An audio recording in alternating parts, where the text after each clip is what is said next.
Hello, hello, hello. Please stay tuned for episode 3 analysis, recap, and review. But first, please allow me a minute or two for a brief introduction to the video. And then the review will continue right after. Thanks. For some reason, my previous video that was uploaded, I didn't get as many views, and I was wondering why.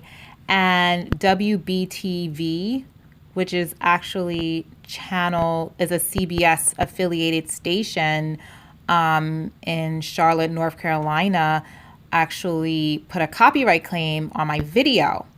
Now, as you know, ABC is the channel that runs The Bachelor, which is what I cover under the Freedom and Innovation Revitalizing U.S. Entrepreneurship Act of 2007, which states in part, a fair use is any copying material done for a limited and transformative purpose, such as to comment upon, criticize, or parody a copyrighted work. Such uses can be done without permission from the copyright owner. In other words, fair use is a defense against a claim of copyright infringement. If your use qualifies as fair use, which mine is to comment upon, criticize, parody a copyrighted work, then it would not be considered an infringement. I've included more on this in the description below my video, so please continue watching for episode 3. Thanks. Hello, hello, hello. So happy to have you with us. So we are going into episode 3 of season 24 of The Bachelor with Peter. And I wanted to get on here and talk about what happened in episode 3. So if you haven't seen episode 1 and 2 and you're coming in, feel welcome to check out my video analysis on episode 1 and 2. We enter episode 3 and there's still drama from Champagne Gate. So this has not really been resolved. There is still issues regarding that. Oh, and one correction from previous video, I mentioned someone named Samantha. I don't even think there's a Samantha in this season. The person I was referring to was Natasha. So I think it's going to take me, as I said, a couple of weeks to get everyone's names again, because there have been some rose ceremonies, actually the one that happened in this episode, where I do not recognize some of the women who are standing waiting to get a rose. So it's one of those things where I'm like, oh, was she in this? I didn't know she existed. So I think it just takes some time. But anyway, let's get back into it. So there's still some drama regarding the Champagne Gate. And it's one of those things that is still in the house. So I just thought I was just surprised it was carrying on. There is a date, a one-on-one date with Victoria P, and that is with Peter. And so that's something that takes place. But here I have a picture of Alea, because that's another situation that took place in this episode that is really worth mentioning. Now, actually, Alea and Victoria P know each other, but Sydney put some doubt in Peter's mind about Alea and how authentic or genuine or real she's been since being on this season. And Sydney put that in his ear by telling Peter that she feels Alea's not here, for the right reasons, or she turns things on when the cameras come on and that sort of thing. I think that was kind of unfair of Sydney to say, just because she doesn't know her outside of this realm. But if that's what she's seeing and she felt she needed to say something about it, then that's fine. But at the same time, she knows that's going to rub Peter the wrong way in terms of how he views Alea. It shouldn't, but it did.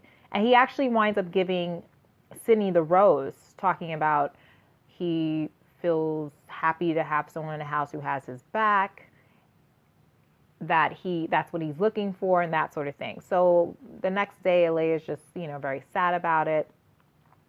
She doesn't understand why that, had to go down, and she knows now she has to kind of work her way back up into trust in his eyes. She does something that I don't know what the value of this was. She confronts Sydney about it and talks to Sydney about it.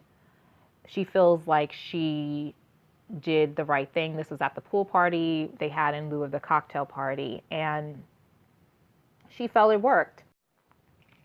However, that conversation that Alea had with Peter did not work. Peter actually decided to speak with more women. He spoke with Victoria P as well, and that was something that was to the detriment of Alea, because when he spoke with Victoria P, and this is after his one-on-one date with her, and she received a rose and they bonded and that sort of thing, Victoria P shares with Peter that Alea knew her and advised her to stay mum about their relationship and the relationship that they had prior to coming onto The Bachelor, meaning they were friends. And Peter, and the way she framed it was like, oh, she was asking me to lie and all this other stuff, which I feel like was a little bit dramatic. But she did that in order to really put that last nail in to hang the picture on the wall. And it worked, because at the end of the day, or at the end of the pool party, after the pool party, when they were, obviously they skipped the cocktail party, and Peter was handing out the roses, he did not give his last rose to Alea. Actually, what happened was, when it was time to hand out the last 2 roses, Peter, he was overcome with emotion. He took a moment away, and he spoke with Chris Harrison backstage. And while they were speaking, something happened. I don't know. Peter looked at Chris Harrison, and I don't know if it was edited. Next thing we know, Peter's coming back out. Chris Harrison comes out and takes one of the roses away. So it's only 1 rose left. And the camera's going in between McKenna and Alea. Peter gives the rose to McKenna. So Alea doesn't get the rose. And she leaves. He immediately starts regretting his decision. We actually see him speaking with one of the producers, saying he feels that he did the wrong thing. And you know what, Peter? Maybe you did. Maybe you did do the wrong thing, because this experience is for you. It's called The Bachelor, and there's only one guy in the show, and you're the star of the show. Again, I don't think, even though it's very entertaining, I've said this in some of my more recent videos probably, I don't think this is as successful for a man as it can be for a woman, because I think men, with all these choices, they get very confused, and they just need to pick one and stick with one, and then see if that works, and if not, move on. But them dating multiple, men are not the best multitaskers, whether you think multitasking is a myth or not. And so imagine if them dating all these women. Case in point, Peter, he's confused. He's seeking the advice of the other women in this house, and he knows this experience. So why would he do that, knowing that it's very easy for someone in the house to throw someone else under the bus, because that will give them the advantage, and in his eyes, and he's falling into it. He gave Sydney a rose after she threw Alea under the bus. Now, whether, in his eyes, he perceived that as her coming to his defense and being the confidant and stuff like that, but is that something that he's going to be attracted to long term? I mean, I'm just saying, I don't know, someone posed that question to me, like, is he seeing her more as a friend now instead of someone who is his wife and his friend? I don't know. What do you think about that? I know I have some viewers who've been married a long time. What do you think about what happened with Peter, Sydney saying what she said to him, and then him giving the rose to Sydney, and also the fact that he's really putting the emphasis on other people's opinions rather than searching his heart for his own? Again, this experience is about Peter, and I'm not sure if he is really diving deep into that when he's being thrown every which way based on whatever most recent opinion he hears. He knows this. He knows this experience. Please leave your comments. Let me know what you think. Let me know how you think this is going to end up next week's episode. Do you think that he will invite Alea back into the house? Do you think it was wrong for him to continuously ask the woman what they thought and continue to use their opinions almost in place of his own without coming to his own conclusions? What do you think? I would love to hear what you think. So please like the video if you liked anything about it, comment about anything in here, and replay, share, and watch again.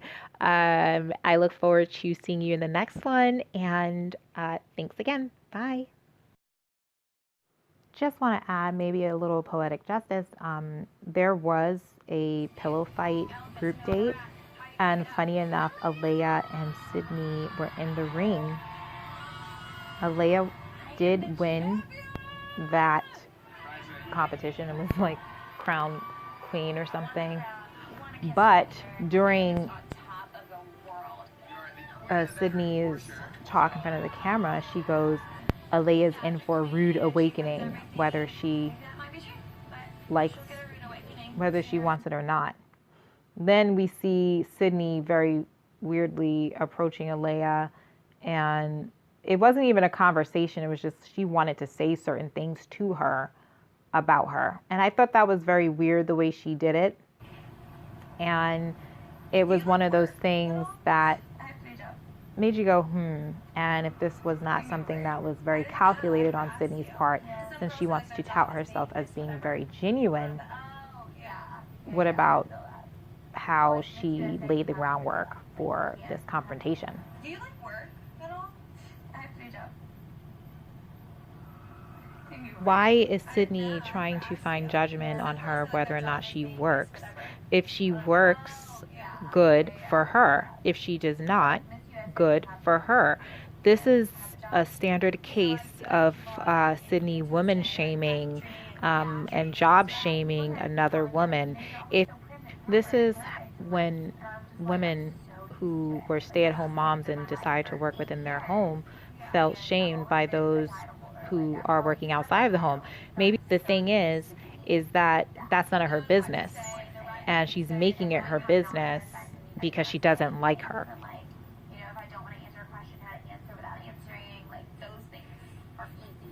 Sydney came to this confrontation. She doesn't have a problem with how she's being with Peter. She has a problem with her herself. She has a problem with Alea. She is either, jealous, upset of why Peter likes her or whatever. This was not a confrontation. This is not a conversation, as she tried to say later. This is actually a confrontation, and I don't like the way it went down. And that's why Peter is regretting his choice, because previous to that, he did say that he liked Alea.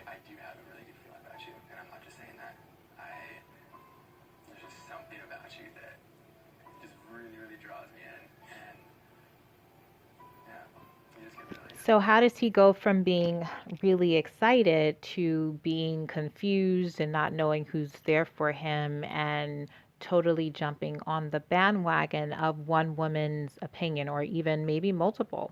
Let's be honest, other people had negative things to say about her, but it may or may not have been true. We don't know what they're seeing, or we don't know if they also just feel like Sydney, maybe there's just something they don't like about her, or they don't like, maybe they know Peter likes her more, and they're using that as an opportunity to throw her under the bus. I would love to know what you think about this. And clearly, Peter's confused. So I really do hope it ends up well for him. He did not start the season out right because he started out confused, bringing his ex to the opening day, the opening night, bringing his ex to a group date, crying on the lap of his ex, hugging his ex.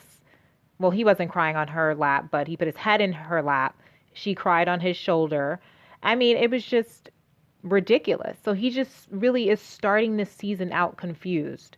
So I'm glad he still lives at home because he needs a lot of guidance, and hopefully his mother can knock some sense into him, because we do see her later on in the season crying, please go after her and things of that nature. So I really hope that when he does decide to get engaged, he moves out and starts his life with his wife and leaves the exes behind and does not leave that door open, because that door being open is leading to the confusion he is currently feeling now. So let me know what you think and leave your comments below. And I'd love to hear from those who have been married for a really long time.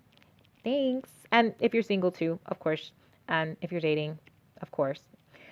I love to see all of your comments. So thanks. Bye.